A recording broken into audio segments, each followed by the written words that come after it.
Құрметті әріптестер, әлеуметтік медициналық сақтандыру қоры тегін медициналық көмектің кепілдендірілген көлемі аясында және міндетті әлеуметтік медициналық сақтандыру жүйесінде медициналық көмек көрсетудің бизнес процестерін түсіндіруді жалғастыруда. Біз медициналық қауымдастықты қолдау инфо ақпараттық алаңындағы ашық сұхбатқа белсенді қатысуға шақырамыз. Сіздердің назарларыңызға тегін медициналықтың көмектің кепілдендірілген көлемі және міндетті әлеуметтік медициналық сақтандыру жүйесіндегі пакеттердің ара жігін ажырату туралы түсіндемелерді ұсынамыз. Тегін медициналық көмектің кепілдендірілген көлемі шеңберіндегі медициналық көмектің тізбесі Қазақстан Республикасы үкіметінің 2009 жылғы 15 желтоқсанындағы номері 2136 қаулысына өзгерістер енгізу туралы Қазақстан Республикасы үкіметінің 2019 жылғы 20 маусымындағы номері 420 қаулысымен айқындалады. Міндетті әлеуметтік медициналық сақтандыру жүйесіндегі медициналық көмектің тізімі Қазақстан Республикасының үкіметінің 2019 жылғы 20 маусымындағы номері 421 қаулысымен анықталған. Тегін медициналық көмектің кепілдендірілген көлемі тізімі кепіл береді. Барлық адамдар үшін қажетті медициналық көмектің аз мөлшерін тегін медициналық көмектің кепілдендірілген тізбесі қамтамасыз етеді.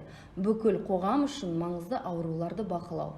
Тегін медициналық көмектің кепілдендірілген көлеміне мыналар кіреді: жедел медициналық көмек, санитарлық авиация, медициналық санитарлық алғашқы көмек, тізімге сәйкес консультативтік диагностикалық көмек, тізімге сәйкес стационарды алмастыратын медициналық көмек, тізімге сәйкес шұғыл көрсеткіштер бойынша стационарлық көмек, қалпына келтіру емі және туберкулезбен ауыратын науқастарды медициналық оңалту.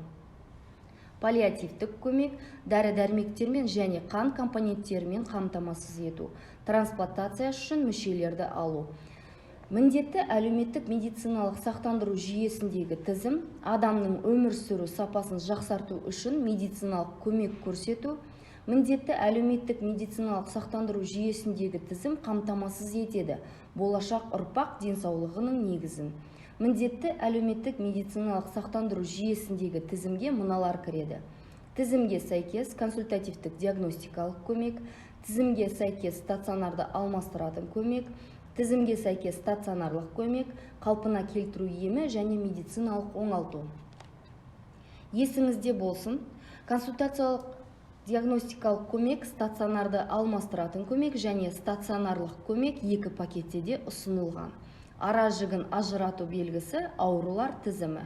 Атап айтқанда, әлеуметтік маңызы бар аурулар тізім Қазақстан Республикасы денсаулық сақтау министрлігінің 2015 жылғы 21 мамырындағы әлеуметтік мәні бар аурулардың және айдаладағылар үшін қауіп төндіретін аурулардың тізбесін бекіту туралы бұйрығымен бекітілген.